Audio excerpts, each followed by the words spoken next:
सोचिए अगर आपकी क्रश गोदी में बैठकर लेंस लगाए तो बेचारे दिल का क्या हाल होगा। एपिसोड की शुरुआत होती है आर्ट रूम से। सेनपाई वहां बैठा है और तभी एंट्री होती है हमारी शैतानी दिमाग वाली नागाटोरो की। उसकी नजर सीधा कॉन्टैक्ट लेंस के केस पर पड़ती है। नागाटोरो तुरंत शुरू हो जाती है, वाओ सेनपाई, तुम कॉन्टैक्ट्स पर स्विच कर रहे हो, क्या बात है। सेनपाई थोड़ा नर्वस होकर मना करता है, लेकिन नागाटोरो कहाँ सुनने वाली है। वो सीधा अटैक करती है, क्या तुम इसलिए कॉन्टैक्ट्स लगा रहे हो ताकि तुम ये चश्मिश वाला लुक हटाकर एक गीगा चैट बन सको।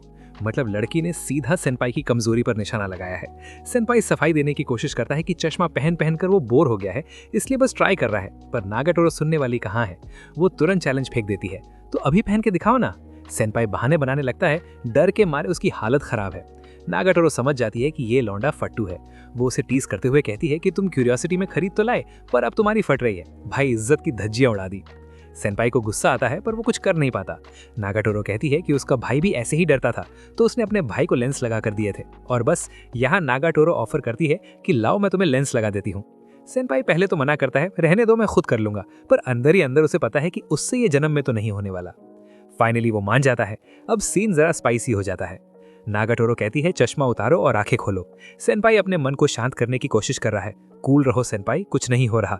लेकिन जब एक लड़की आपके इतने पास आ जाए तो घंटा कूल रह पाओगे।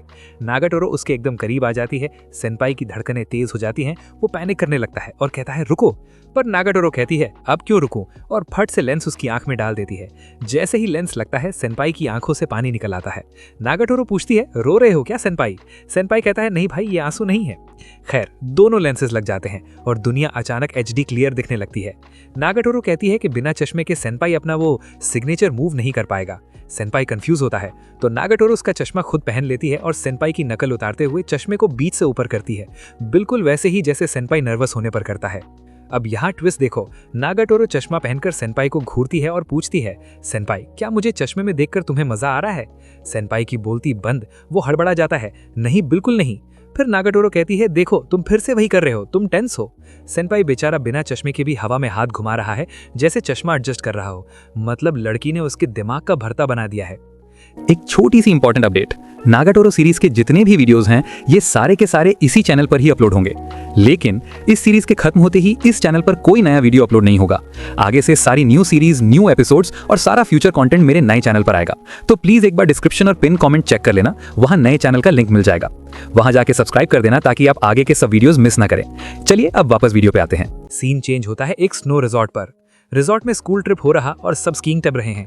नागाटोरो और उसकी फ्रेंड्स गामो, योशी और साकुरा किसी प्रो प्लेयर्स की तरह पहाड़ से नीचे आ रही हैं।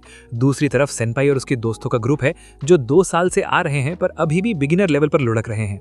सेनपाई दूर से नागाटोरो को देखता है और सोचता है कि काश वो भी ऐसे स्की कर पाता। अचानक नागाटोरो की नजर सेनपाई और उसके दोस्तों पर पड़ती है। वो फुल स्पीड में आती है और सेनपाई को बोलती है चलो सेनपाई मेरे साथ रेस लगाओ नीचे तक। ये सुनकर सेनपाई के दोस्तों की पूरी जल जाती है। उन्हें लगता है इतनी पॉपुलर लड़की इस लूजर की दोस्त है। खैर नागाटोरो और सेनपाई वहां से चल जाते हैं। लेकिन असली रियलिटी चेक तब मिलता है जब सेनपाई स्लोप पर उतरता है। जोश जोश में वो चला तो गया पर अगले ही सेकंड फिजिक्स ने अपना रंग दिखा दिया। भाई से स्पीड कंट्रोल ही नहीं हो रही। वो पूरी ताकत से चिल्लाता है मैं रुक नहीं पा रहा, और नागाटोरो पीछे से चीख रही है सेनपाई ब्रेक ब्रेक मारो, पर तब तक बहुत देर हो चुकी थी। धड़ाम, सेनपाई सीधा बर्फ के ढेर में जाकर घुसता है। नागाटोरो उसके पास आती है पर बजाय परेशान होने के वो एक शैतानी मुस्कुराहट के साथ कहती है मुझे लगा ही था तुम ऐसे ही इसकी करोगे। मतलब लड़की को पहले से पता था कि पोपट होने वाला है। वो फिर भी हार नहीं मानती और सेनपाई को बेसिक्स सिखाने की कोशिश करती है कि कैसे स्कीज को वी शेप में एंगल करके ब्रेक लगाना है। सेनपाई बेचारा ट्राई करता है, पूरी जान लगाता है, पर रिजल्ट वही, बर्फ में मुंह काला करवाना। अब रात होती है। सेनपाई और उसके दोस्त होटल के हॉल में आराम से बैठे होते हैं कि तभी वहां नागाटोरो आकर बोलती है सेनपाई नाइट स्कीइंग के लिए आ रहे हो ना, मैं तुम्हें अच्छे से ट्रेन करूंगी। ये सेनपाई के लिए एक गोल्डन टिकट था, अपनी क्रश के साथ रात में अकेले टाइम बिताने का मौका। पर यहाँ सेनपाई का कॉन्फिडेंस जवाब दे जाता है।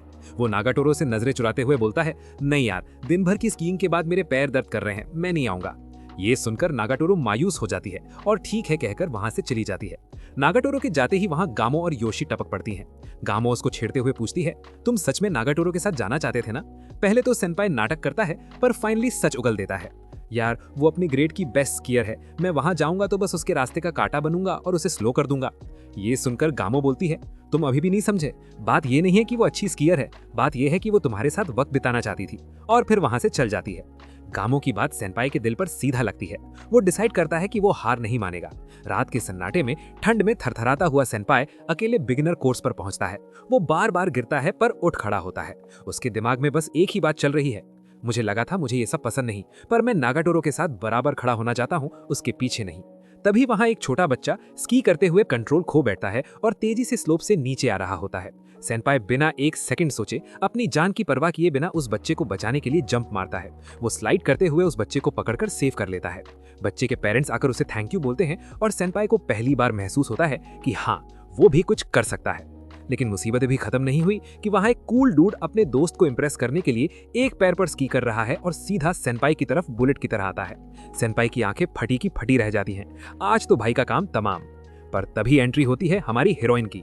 नागाटोरो बिजली की तेजी से बीच में आती है और सेनपाई को बचा लेती है। वो उस लड़के को डांटती है, अंधा है क्या? लड़का डर के मारे सॉरी बोलकर भाग जाता है। नागाटोरो सेनपाई की तरफ मुड़ती है। सेनपाई डर रहा है कि अब मजाक उड़ाया जाएगा, पर नागाटोरो मुस्कुराती है। सेनपाई, मैंने देखा तुमने उस बच्चे को कैसे बचाया। सेनपाई शॉक में है, तुमने देखा? नागाटोरो हंसती है और रोस्ट करती है, हाँ भाई, तुम इतना हिल हिल के चल रहे थे जैसे कोई दारू पी के गाड़ी चला रहा हो, दूर से ही दिख गए थे। मतलब तारीफ में भी बेइज्जती, यही तो नागाटोरो का स्टाइल है। सेनपाई थोड़ी हिम्मत जुटाता है और पूछता है, अब हम यहाँ हैं ही, क्या तुम मुझे और सिखा सकती हो? नागाटोरो थोड़ा नखरा दिखाते हुए बोलती है, ठीक है, तुम्हें अकेला छोड़ना वैसे भी खतरनाक है। ट्रेनिंग शुरू होती है, पर सेनपाई डर के मारे बार बार अपने पैरों को ही देख रहा होता है। नागाटोरो उसे टोकती है, नीचे मत देखो, फिलहाल के लिए बस मुझे देखो। जैसे ही सेनपाई की नजरें उस पर टिकती हैं, नागाटोरो शैतानी मुस्कुराहट के साथ टीज करती है, सेनपाई तो मुझे घूर रहे हैं, और सेनपाई शर्म से लाल हो जाता है। अगली सुबह नागाटोरो फुल कॉन्फिडेंस में अपने दोस्तों से कहती है, बस देखते जाओ मैंने सेनपाई को क्या तैयार किया है। उधर सेनपाई के दोस्त सेनपाई से कहते हैं कि हमें भी सिखाओ ना। पहले तो सेनपाई मना करता है कि वो उतना अच्छा नहीं है, पर जब सब जिद करते हैं तो वो थोड़ा जोश में आ जाता है। वो कहता है, ठीक है, थोड़ा बहुत सिखा सकता हूँ, देखो ऐसे करते हैं। और अगले ही पल धड़ाम, सेनपाई वापस बर्फ का गोला बन जाता है। नागाटोरो बेचारी शॉक रह जाती है और बाकी सब जोर से हंसने लगते हैं। ट्रिप के बाद सीन आर्ट रूम में शिफ्ट होता है।